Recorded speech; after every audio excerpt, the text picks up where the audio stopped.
শ্রীলঙ্কায় ডাব ও নারিকেল দিয়ে কি করা হচ্ছে দেখুন। প্রথমে গাছ থেকে এভাবে ডাব পাড়া হয়, এরপর সেগুলোকে ট্রাক বোঝাই করে মিল কারখানায় নিয়ে আসা হয়।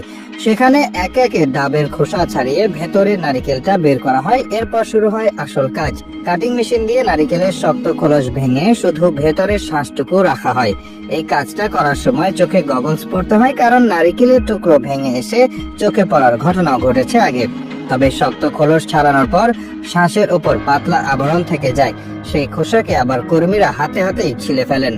দিনে এক একজন কর্মী 2500টা নারিকেলের খোসা ছাড়ান। এই পাতলা খোসা ছিলে ফেলার সময় সেটার পুরুত্ব 2 মিলিমিটারের বেশি হতে পারবে না। কোয়ালিটি চেকাররা এ সময় কড়া নজরদারি করেন। নারিকেলের শ্বাসগুলো পানিতে ধুয়ে খুব দ্রুত প্রক্রিয়াজাত করা হয়, কারণ খোসা ছাড়ানোর পর বেশি সময় থাকলে নারিকেল নষ্ট হয়ে যাবে। এই জন্য 13 ঘন্টার মধ্যে যাবতীয় কাজ সেরে নেওয়া হয়। এই নারিকেলগুলো প্রক্রিয়াজাত করে নারিকেল তেল বানানো হয়, কোকোনাট মিল্ক বা নারিকেলের দুধ বানানো হয়। ব্যায়াম করার পর ক্লান্তি দূর করার জন্য পানীয় বানানো হয়, এমনকি আইসক্রিমও বানানো হয় নারিকেল দিয়ে। বিভিন্ন কারখানায় বিভিন্ন পদ্ধতি কাজে লাগানো হলেও মূল প্রক্রিয়া একই। শ্রীলঙ্কায় ডাব বা নারিকেল পাড়ার কাজটা বংশ পরম্পরায় চলে আসছে। নারিকেল গাছগুলো অনেক লম্বা ও শক্ত হয়, প্রায় 60 থেকে 80 ফুট পর্যন্ত উঁচু হয়।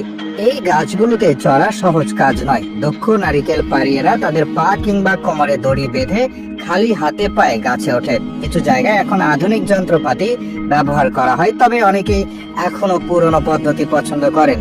পাড়িয়েরা একটা বাঁকানো ছুরি নিয়ে গাছে ওঠে আর ওপর থেকে ডাব কেটে আনে। অনেকে হাত দিয়েও সরাসরি ডাব ছিঁড়ে নিচে ফেলে দেয়, তবে সাবধানে কাজটা করে যাতে গাছ বা ডাবের কোনো ক্ষতি না হয়। কখনো কখনো লম্বা লাঠির মাথায় ছুরি লাগিয়ে ছোট গাছ থেকে নারিকেল পাড়া হয়। নারিকেল পাড়ার পর কারখানায় প্রথম কাজ হলো নারিকেলের বাইরের শক্ত খোসা ছাড়ানো। এই শক্ত আঁশযুক্ত খোসা মেশিন দিয়ে ছাড়ানো হয়, খোসাটা ফেলে দেওয়া হয় না। এটা থেকে কয়ার তৈরি করা হয়, যা দিয়ে ব্রাশ, দড়ি, মাদুর ইত্যাদি বানানো হয়। খোসা ছাড়ানোর পর ভেতরের সাদা শাঁস বের করার জন্য শক্ত খোলসটা ভাঙা হয়। এই শাঁস ধুয়ে কুচি করা হয়। এই কুচি করা নারিকেল থেকে শুকনো নারিকেল তৈরি করা হয়, যা সারা বিশ্বে রান্না ও বেকিং এ ব্যবহার করা হয়। এটা ভালোভাবে শুকিয়ে জলীয় অংশ দূর করে রপ্তানির জন্য প্যাক করা হয়। সাদা শাঁস শুকিয়ে তেল বের করার জন্য চাপ দেওয়া হয়। এই তেল রান্না, ত্বকের যত্ন, চুলের যত্ন ও সাবান তৈরিতে ব্যবহার করা হয়। কচি ডাবের মিষ্টি পানিগুলো সংগ্রহ করে বোতলজাত করা হয়। নারিকেলের দুধ ও ক্রিমও শাঁস থেকে তৈরি করা হয়। কুচি করা নারিকেল থেকে ঘন সাদা তরল বের করা হয়, যা মূলত নারিকেলের দুধ নামে পরিচিত। অনেকে দেশে তরকারি ও মিষ্টিতে এই কোকোনাট মিল্ক ব্যবহার করা হয়।